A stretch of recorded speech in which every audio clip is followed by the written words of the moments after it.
Bonjour, alors aujourd'hui je vais vous parler du théorème spectral et je mets une nouvelle preuve avec un point d'interrogation parce que je ne sais pas si elle est vraiment nouvelle.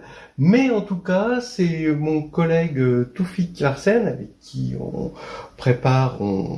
s'occupe de préparer l'agrégation interne à Lyon, qui m'a parlé de cette preuve et puis qu'il l'avait vue dans un tweet de Clément de Seguin-Pazzi. Et est-ce que cette preuve est justement de ce Seguin-Pazzi, que je connais bien, avec qui on a eu l'occasion de travailler ensemble? Il est très très possible que ce soit de lui. Je dis pas que la preuve révolutionne le théorème spectral, je dis pas non plus qu'elle est vraiment plus courte que les autres preuves, mais au moins ça a le mérite d'être nouveau sur un théorème que tout le monde connaît. Donc c'est quand même déjà assez spectaculaire en soi d'apporter une nouvelle preuve. En gros, l'histoire, vous connaissez, on a une matrice symétrique réelle, c'est très important qu'elle soit réelle, et on va le voir dans la preuve évidemment, et elle est diagonalisable en base orthonormée. Voilà.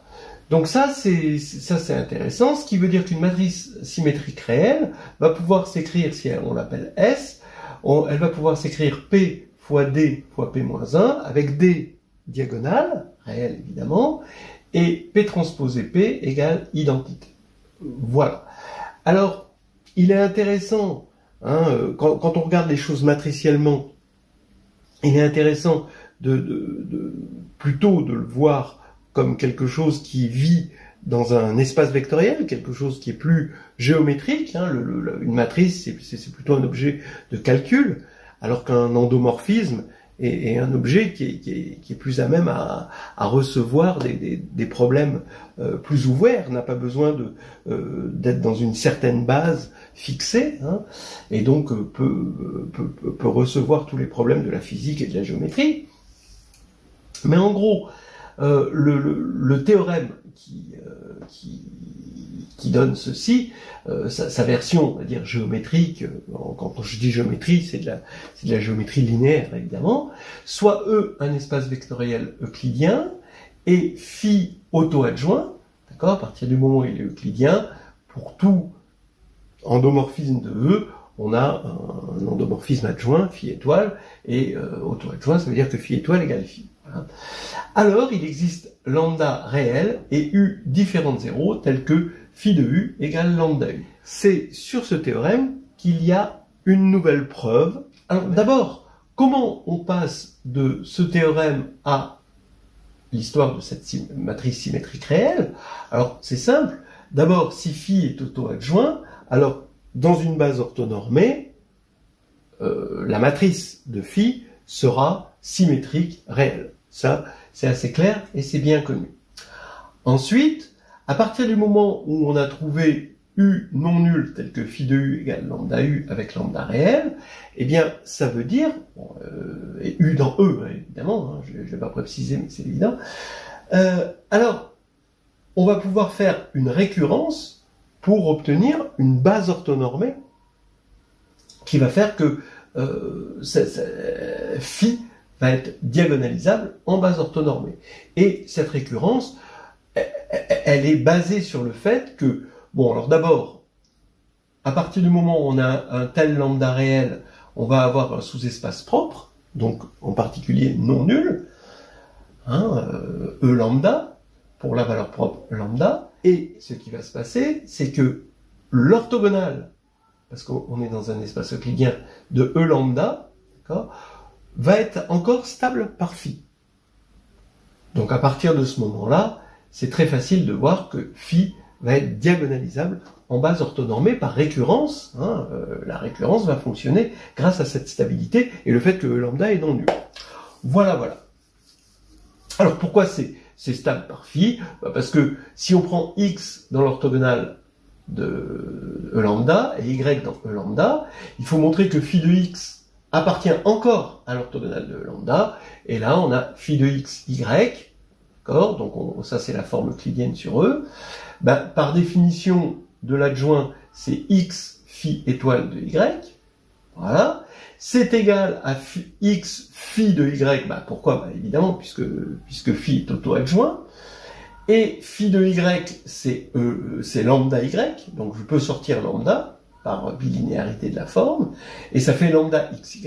Et maintenant, xy, ben, on a un élément de e lambda orthogonal fois un élément de lambda, ça fait 0. Donc on voit bien, d'après ça, comme c'est vrai pour tout y, que phi de x est bien dans l'orthogonale de e lambda. Voilà. Voilà, donc c'était juste pour expliquer comment on passait de là à, à là, en gros. Hein. Et donc maintenant on va pouvoir se concentrer sur ce théorème.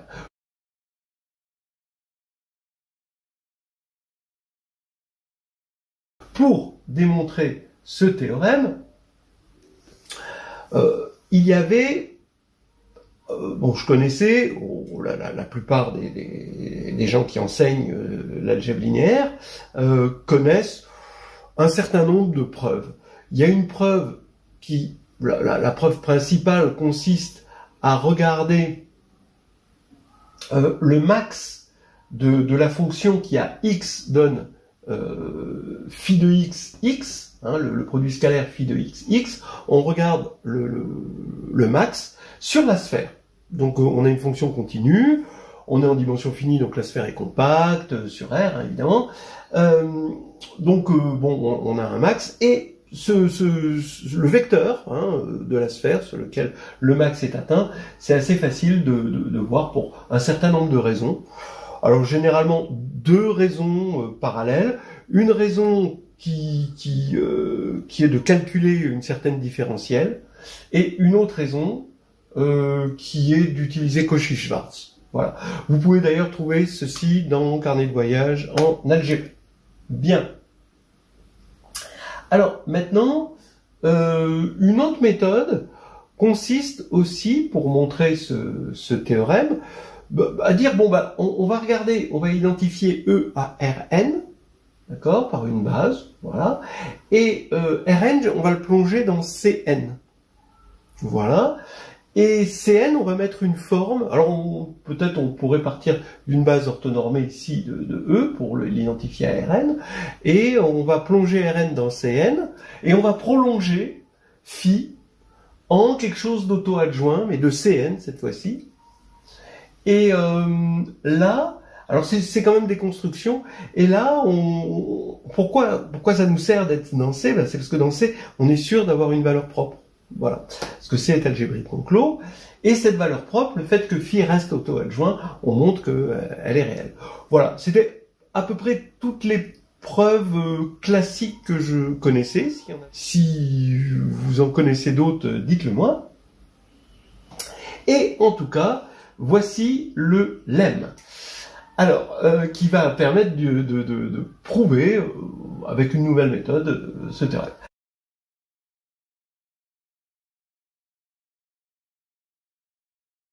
Alors, soit f euclidien, et psi dans L de f, d'accord? On suppose que psi est auto-adjoint. On va prendre q, le polynôme x moins alpha carré plus bêta, de R de x, donc alpha est dans R, et bêta, on veut qu'il soit strictement positif. Alors, Q de psi reste auto-adjoint, d'accord, comme psi, et est défini positif. Voilà. Alors, donc on va prouver d'abord ce lemme. Je dis que Q de psi, c'est psi moins alpha identité carrée plus bêta identité, ça c'est la définition d'un polynôme d'endomorphisme. Et comme psi est auto-adjoint, bah ça va s'écrire psi moins alpha identité, rond, psi moins alpha identité, étoile, plus bêta identité. Bah, c'est parce que quand l'étoile est linéaire, et donc et psi étoile c'est égal à psi, et id étoile aussi est égal à id. Donc, bon, pas de problème ici.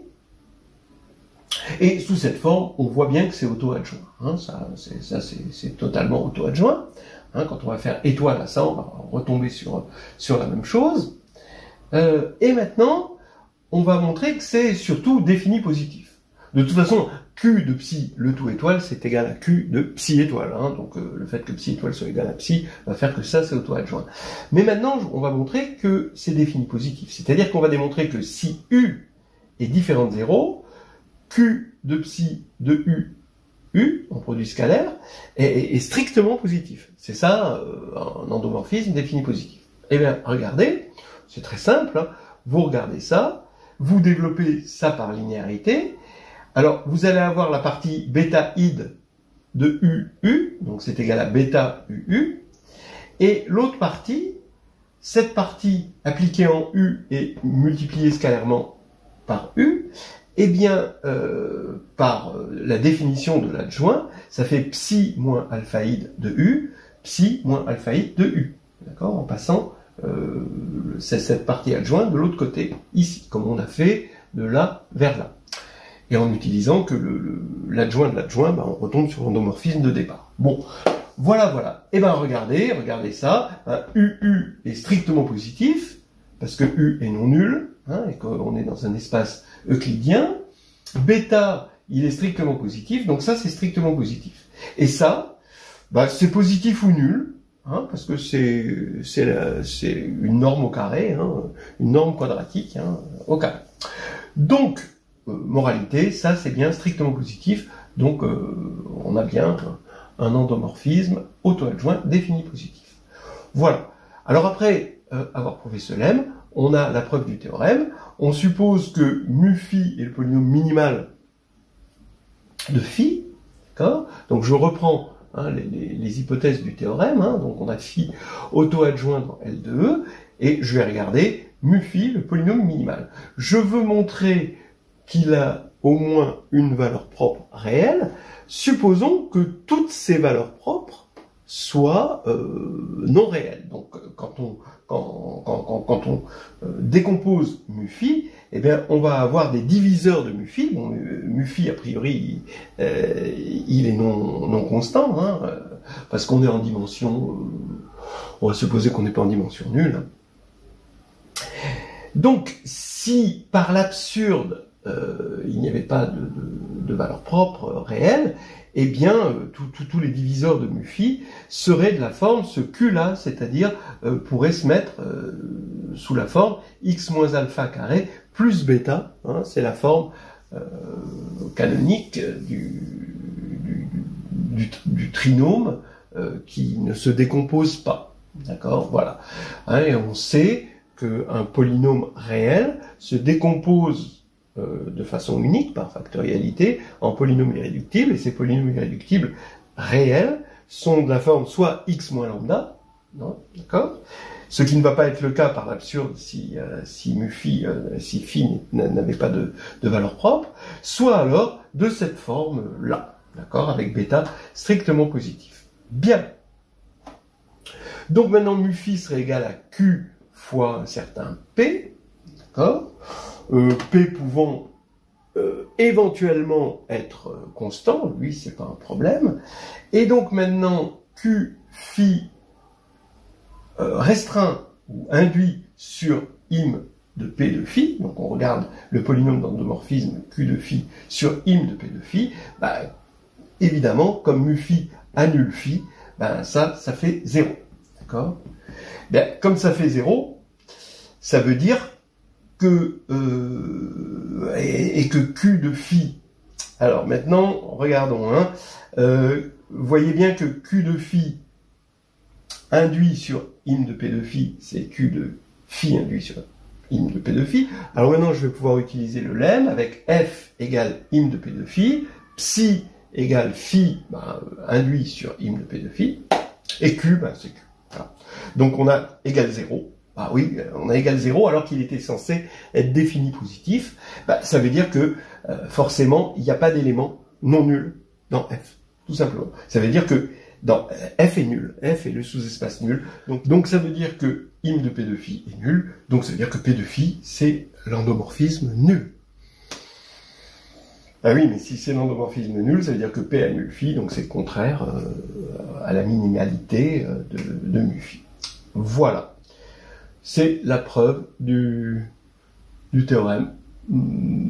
Est-elle nouvelle? Je ne sais pas. En tout cas, c'est intéressant. En tout cas, ce qui est sûr, c'est que je la connaissais pas. Et on peut dire merci à Clément de ce Grimpasis de nous l'avoir communiqué. Et bravo!